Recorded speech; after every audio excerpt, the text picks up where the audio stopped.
peta yang diperkecil dan dibuat seperti buku. Jadi muncullah yang namanya atlas. Kalau peta kan dalam bentuk besar seperti ini.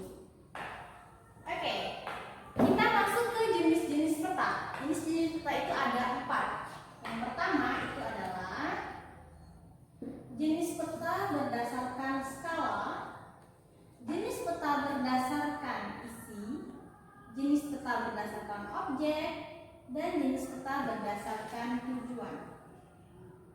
Untuk berdasarkan skala itu terbagi menjadi 3. Ada skala kadaster. Ini adalah skala yang paling besar di antara kedua skala ya. Yang kedua itu skala besar, dan yang ketiga itu adalah skala kecil. Selanjutnya itu adalah skala isi. Jenis peta berdasarkan isi maksudnya. Berdasarkan isinya ada 2, ada peta umum dan peta khusus. Peta umum. Nah, peta umum ini yang seperti di bawah ini adalah salah satu contoh peta umum karena peta yang menggambarkan suatu wilayah pada batas-batas administrasi tertentu. Peta umum ini kita contohkan peta dunia misalkan. Dan peta khusus. Peta khusus ini misalnya kita membuat peta persebaran flora dan fauna yang ada di Indonesia. Otomatis dia hanya menjelaskan tentang persebaran flora dan fauna di Indonesia saja. Oke, selanjutnya itu adalah peta berdasarkan objek. Ada 2, ada peta dinamis. Peta dinamis ini adalah peta yang berubah-ubah. Misalnya kita menggambarkan peta persebaran pertambangan. Yang kedua itu adalah peta statis yang bersifat tetap. Sedangkan untuk peta berdasarkan tujuan itu ada 2. Ada peta geologi dan juga peta iklim yang membahas tentang iklim-iklim yang pada wilayah tersebut. Oke, ini adalah beberapa jenis peta. Kita memasuki unsur-unsur peta atau komponen peta yang sangat penting dalam pembuatan peta. Ada berapa unsur peta? Ya, jadi unsur peta itu ada 8. Yang pertama apa? Oke. Yang pertama itu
simbol garis itu bisa berbentuk jalan ataupun sungai, seperti yang merah-merah warna hitam itu menunjukkan jalan kereta api. Oke, simbol warna ini tidak semua warna bisa kita jelaskan di peta ya. Semakin pekat warna yang ada di atlas ataupun peta itu menunjukkan kedalaman suatu perairan. Dan selanjutnya itu adalah simbol area. Sama, kita buka di peta Pulau Sumatera juga. Untuk yang di sini, biasanya simbol area ini menjelaskan atau kita tuh imajinasi objek yang ada di sana. Misal seperti ini berwarna biru dan berbentuk seperti ini, itu menjelaskan adanya Danau Toba. Dan seperti ini juga ada Danau Kerinci. Oke, itu untuk simbol ya. Selanjutnya itu ada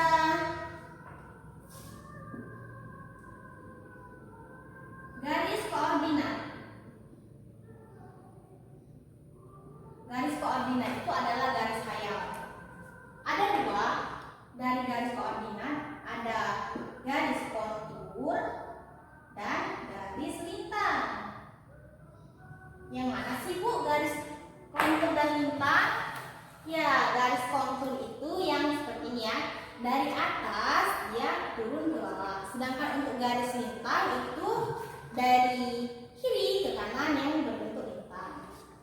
Oke, selanjutnya kita ke legenda. Legenda ini adalah sebuah rangkuman atau ringkasan tentang objek-objek yang ada di dalam peta itu sendiri. Misalnya legenda itu seperti ini bentuknya. Seperti ini. Pokoknya semua objek yang ada di peta pasti diringkas dalam suatu legenda. Selanjutnya itu ada insert. Insert ini adalah peta kecil yang ada pada peta besar. Dia menjelaskan, misalnya kita menjelaskan suatu wilayah yang lebih kita tuju, lebih kita fokuskan, berarti itu insert. Selanjutnya itu yang terakhir adalah sumber peta. Sumber peta, apa maksud sumber peta? Sumber peta itu adalah menjelaskan siapa yang membuat peta dan dari mana asal kita membuat peta itu sendiri. Oke, itu adalah jenis, macam-macam, serta unsur-unsur yang ada pada peta. Selanjutnya ada yang ingin ditanyakan? Kalau tidak ada, Ibu lanjut ke tujuan. Kalau kita sudah membuat peta, apa sih tujuannya Bu dalam membuat peta? Oke, tujuan peta, tujuan pembuatan peta. Ada empat dalam tujuan pembuatan peta. Yang pertama itu adalah untuk mengetahui letak. Yang kedua itu ukuran wilayah. Yang ketiga itu ada sebagai sumber data perencanaan pembangunan. Nah, berhubung kita di sini membahas tentang letak dan luas Indonesia, otomatis kita hanya mengambil poin tujuan peta pada poin ke-1, yaitu untuk mengetahui letak. Letak ada dua ya, ada letak astronomis dan geografis. Astronomis dan geografis. Ayo, siapa yang tahu letak Indonesia dilihat dari secara astronomis dan geografis? Jadi, untuk letak Indonesia berdasarkan letak astronomis itu adalah 6 derajat bintang utara sampai dengan 11 derajat bintang selatan. Dan 95 derajat bujur timur hingga 141 bujur timur.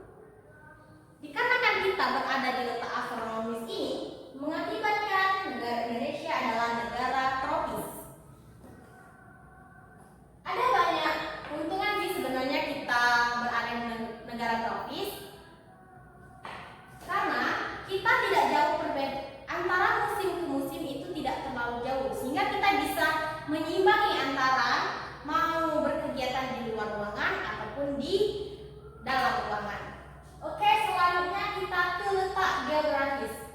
geografis ini adalah berapa? Ya, ada di antara dua benua dan dua samudera. Dua benua ini ada benua Asia dan Australia. Nah, untuk benua Asia itu berada di sebelah utara Indonesia. Sedangkan untuk Australia itu berada di selatan Indonesia.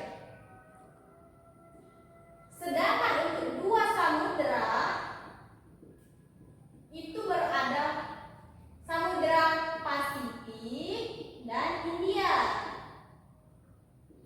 Kalau Pasifik itu berada pada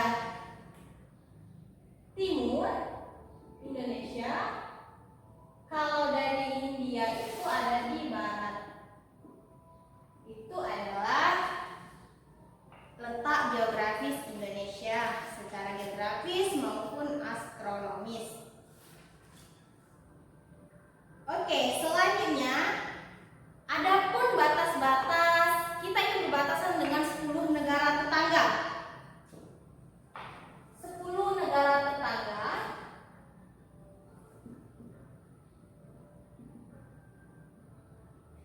Di sini dilihat dari ada laut dan darat. Kalau darat itu ada Malaysia, Papua Nugini, dan Timor Leste. Sedangkan untuk laut itu yang ada pada India, Vietnam, Filipina, Palau, dan Singapura. Itu adalah batas-batas negara. Oke, selanjutnya apa keuntungan kita berada di letak astronomis ini? Jadi, keuntungan kita itu sebagai negara yang dilewati sebagai jalur perdagangan dunia. Dengan adanya jalur perdagangan dunia itu, otomatis kita menjadi seringnya interaksi antara negara-negara baik di Asia maupun di Eropa. Ya, selanjutnya setelah itu tetapi kerugiannya kita itu karena seringnya interaksi antar bangsa dan negara mengakibatkan banyaknya budaya-budaya luar yang masuk, yang terkadang itu sering berkontrak dengan Indonesia seperti pergaulan bebas, masuknya barang-barang terlarang seperti narkoba dan senjata api. Oke, karena kita tadi sudah membahas hutan, selanjutnya kita membahas luas Indonesia. Luas berdasarkan luas dilihat dari luas daratan dan lautan. Berdasarkan Badan Informasi Geospasial, Indonesia dilihat dari luas daratan itu adalah 1.922.527 km. Oke, untuk luas lautan itu Indonesia adalah 3.257.483. Oke, berdasarkan dari sini sudah kita lihat bahwasanya Indonesia itu lebih besar dari luas perairan daripada daratan. Dan pulau Indonesia itu mencapai 13.466 pulau. Oke, dari yang sudah Ibu jelaskan ada yang ingin ditanyakan atau belum paham? Mungkin cukup yang sudah dijelaskan pada materi hari ini. Semoga kalian paham. Apabila nanti masih ingin bertanya, silakan hubungi dengan Ibu via WhatsApp ataupun langsung temui Ibu di sekolah. Untuk minggu depan silahkan kalian pelajari tentang materi sumber daya alam, karena itu adalah materi yang akan kita bahas minggu depan. Sekian dari Ibu, terima kasih. Sebelum kita menutup pelajaran, marilah kita berdoa untuk